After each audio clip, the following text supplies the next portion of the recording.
Hey everyone, my name is Drew. Welcome to Novelistic. Today I'm going to take you through my Asian Readathon TBR.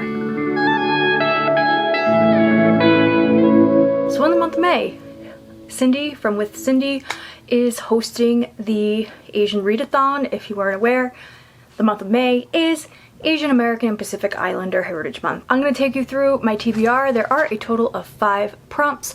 However, a lot of the books I have can fit in various prompts, so I'm just kind of going to give you the 5 prompts, and then I will give you some of the books that I hope to read.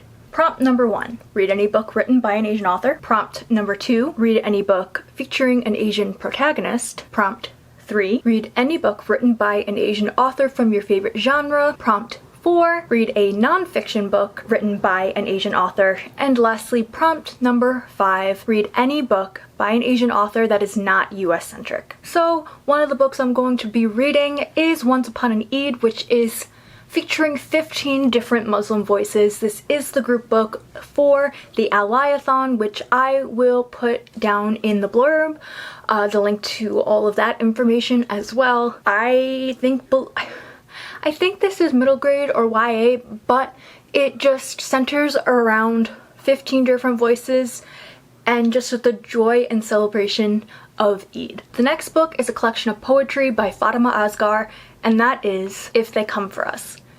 In this collection of poetry, Fatimah explores the identity and violence in healing, specifically from the perspective from a Pakistani Muslim woman. I love Asghar's poetry and I cannot wait to read this one. I'm actually hoping that I can find either an audiobook or some recordings of Fatimah reading these. I have seen her perform once before and absolutely loved it, so I cannot wait to dive into this collection. The next book is Ayesha at Last by Uzma Jalaludin. So this is a Muslim voice retelling of Pride and Prejudice. I was supposed to read this last month, however, life got in the way, so I will be reading it this month, and I am super excited to read this retelling. The next book is Folklorn by Angela Hur. So this story centers around Korean mythology. So our main character is currently in Antarctica at this observatory, and however, their past kind of comes back to haunt them. However, she's unable to escape the ghosts of her family's past.